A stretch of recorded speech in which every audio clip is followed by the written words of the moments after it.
ఉన్న బంగారాన్ని విడిపించి ఆ రోజు ఆన్లైన్ రేటుకే మేము కొంటాం. Sharma gold company.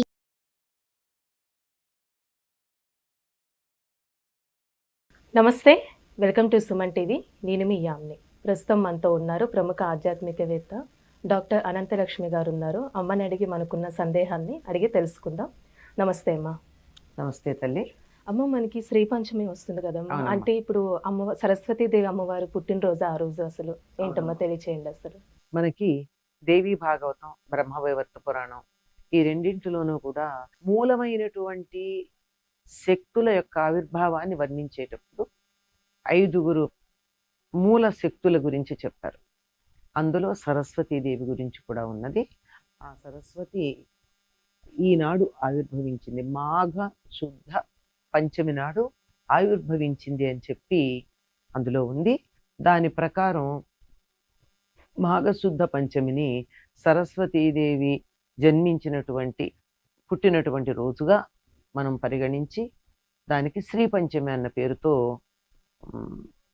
కొన్ని సాంప్రదాయకమైనటువంటి పద్ధతులను అమలు జరపడం కనపడుతుంది. ఈవిడ ఆవిర్భవించిన తర్వాత ఈ సరస్వతీదేవి యొక్క అనుగ్రహం కోసం ఆవిడ జన్మదినం గనక ఆనాడు ఆవిడ్ని పూజించటం అన్నది ప్రధానంగా కనపడుతుంది. సరస్వతికి సర్వశుక్ల సరస్వతి అనేటటువంటి పేరుంది. అంటే పూర్తిగా అన్ని రకాలుగా తెల్లగా ఉంటుంది అని. దీనికి చమత్కారంగా ఎవరో అన్నారు, జుట్టు కూడా తెల్లగా ఉంటుంది అని. కాదు, శుక్ల శబ్దానికి తెల్లని తెలుపు అనే అర్థంతో పాటు స్వచ్ఛము అని కూడా అర్థం. స్వచ్ఛంగా ఉంటుంది, పారదర్శకంగా ఉంటుంది, జుట్టు మాత్రం నల్లగా ఉంటుంది. పాండురంగ మహత్యంలో చక్కగా వర్ణిస్తాడు తెనాలి రామకృష్ణుడు. ఎలా ఉందిట అంటే, తెల్లనాకులు సరస్వతీదేవిలాగా ఉంటే అందులో పెట్టినటువంటి ఒక్క అమ్మవారి జుట్టులాగా ఉందంటాడు. నల్లగా లేకుండా లేదు, జుట్టు నల్లగా లేకుండా ఏమి ఉండదు అనుకోండి. అటువంటి సరస్వతీదేవిని ఆరాధించేటటువంటి విధానం వేదంలో ఉన్న కాండ శాఖలో కనపడుతుంది. ఆ కాండ శాఖను అనుసరించి ఆ తల్లిని షోడశోపచార విధానంలో పూజించిన తర్వాత ఆవిడ వల్ల మనం పొందేటటువంటి ఫలితాలు, ఏ విధంగా ఆవిడని స్తుతించాలి, ఈ వివరాలన్నీ కూడా మనకి బ్రహ్మవైవర్త పురాణంలో చాలా వివరంగా కనపడతాయి. ఆ రోజు ఏం చేయాలి అంటే, సరస్వతి జ్ఞానానికి విద్యలకి కూడా ప్రతీక. ఆవిడ నుండి వచ్చిందని చెప్పడం కాదు, ఆవిడ విద్య స్వరూపమైనటువంటిది. మళ్ళీ ఇక్కడ చాలా మందికి సందేహం వస్తుంది, దక్షిణామూర్తి కదా విద్య ఇచ్చేటటువంటి వాడు, సరస్వతిని అంటారు అంటే, ఇచ్చేవాడు దక్షిణామూర్తి, విద్య ఈవిడే. సరస్వతి అంటేనే ప్రవాహశీలమైనది అని అర్థం, అంటే కదిలేటటువంటిది అని అర్థం. కదలిక ఎట్లా ఉంటుంది, ఇక్కడ నేనేదో అని పెదవులు కదుపుతున్నా, అక్కడ నువ్వు చెవుల దగ్గరికి వెళ్ళి నీ ఇయర్ డ్రమ్ ఏదైతే ఉందో కర్ణభేరి, అది కొద్దిగా ఇలా స్పందిస్తుంది.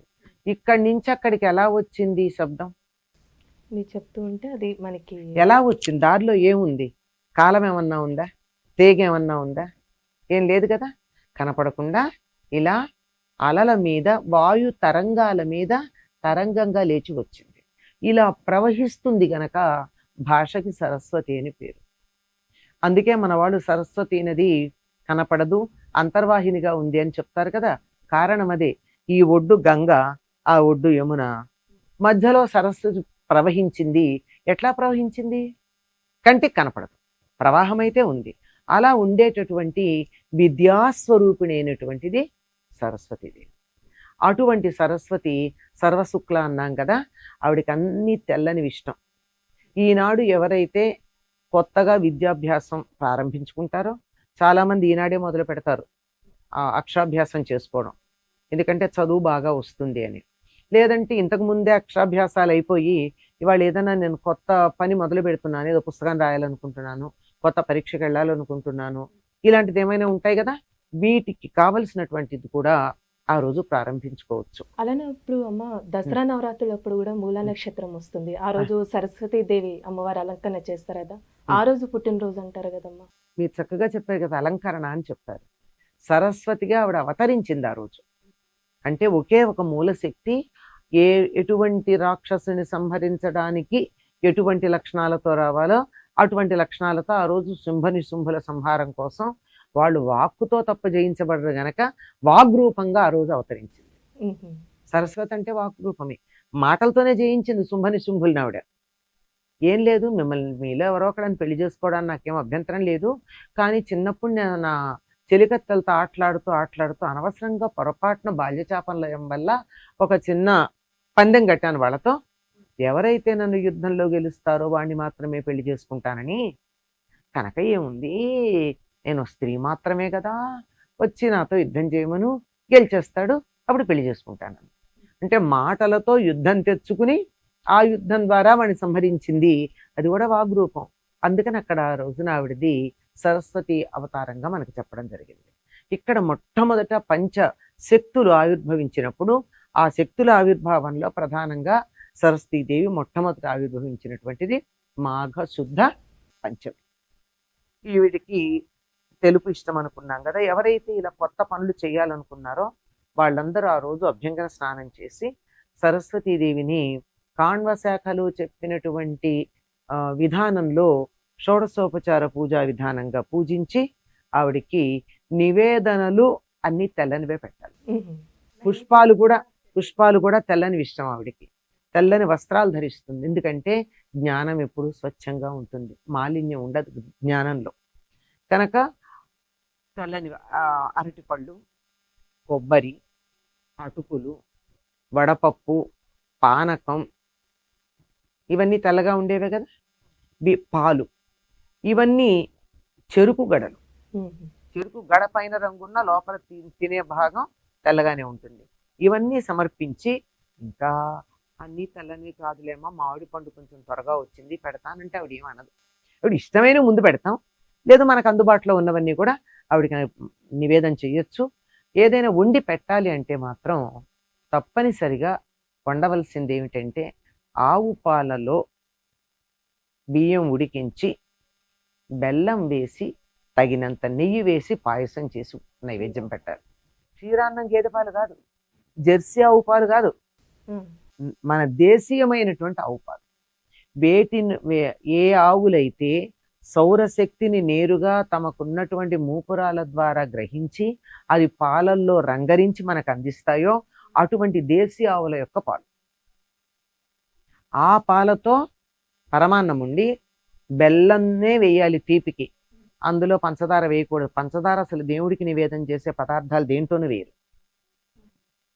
వేసి ఆవిడికి ఉండి సుగంధ ద్రవ్యాలు వేయచ్చు, అందులో యాలకులు, కుంకుమ పువ్వు మొదలైనవి ఇవన్నీ వేసి నివేదన చేస్తే చాలా మంచిది అని మనం అంత తేలిగ్గా భావిస్తాం. కానీ దీన్ని క్యాలెండర్లో రాసుకుంటామే కానీ ప్రత్యేకంగా దీని గురించి తప్పనిసరిగా శ్రీ పంచమి చేయాలి అని నియమం ఏం లేదు తెలుగు వాళ్ళకి. కానీ బెంగాల్లో చాలా బాగా చేస్తారు. వాళ్ళు ఆ రోజు పచ్చని వస్త్రాలు ధరిస్తారు. పిల్లలకి ఆ రోజుల్లో పలకలు బలపాలు ఇచ్చేవాళ్ళు, మరి ఈరోజు పుస్తకాలు పెన్నులు ఇస్తున్నారేమో. ఇంకా ఆంధ్రప్రదేశ్లో కనుక అయినట్టయితే ట్యాబ్స్ ఇస్తారు.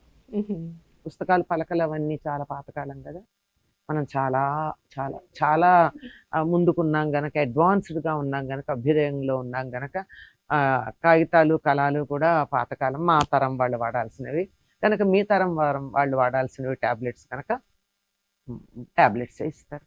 ఏదైనా విద్యకు సంబంధించినటువంటి వస్తువులని, చదువు జ్ఞానం వీటికి సంబంధించినటువంటి వాటిని 10 మందికి పంచటం అంటే తద్వారా ఇవి సింబాలిక్. అసలు విషయం ఏమిటంటే జ్ఞానాన్ని పంచటం ఇక్కడి నుంచి మొదలు పెడతాను అని అనుకోవడం. ఇలా చేయవలసినటువంటిది ఈ శ్రీ పంచమి.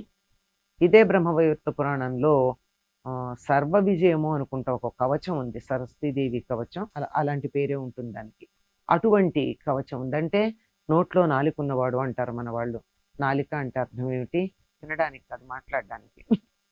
అటువంటి నాలుక చక్కగా కనుక్కున్నట్టు అంటే మాట్లాడడం చేత అయితే ప్రపంచాన్ని అంతా గెలవచ్చు. కనుక సమస్తాన్ని గెలవడానికి కావలసినటువంటిది వాక్కు, అది కూడా స్పష్టమైన వాక్కు. ఆ వాక్కు ద్వారా మనం వ్యక్తీకరించే భావాలు. కనుక అమ్మవారికి సంబంధించిన కవచానికి సర్వ విజయం అనేది అటువంటిదే పేరు ఉన్నది. అటువంటి స్తోత్రాలు, ఆవిడికి సంబంధించిన పూజా విధానం ఇవన్నీ కూడా మనకి బ్రహ్మవైవర్త పురాణంలో కనపడతాయి. ఇది సరస్వతిని ఆరాధించడానికి తగినటువంటి సమయం మనకు కూడా మంచి వాక్కు, మంచి తెలివితేటలు, భాష, జ్ఞానం ఇవన్నీ కూడా సమృద్ధిగా లభిస్తాయి. చాలా చక్కగా తెలియజేశారమ్మా. ధన్యవాదాలు.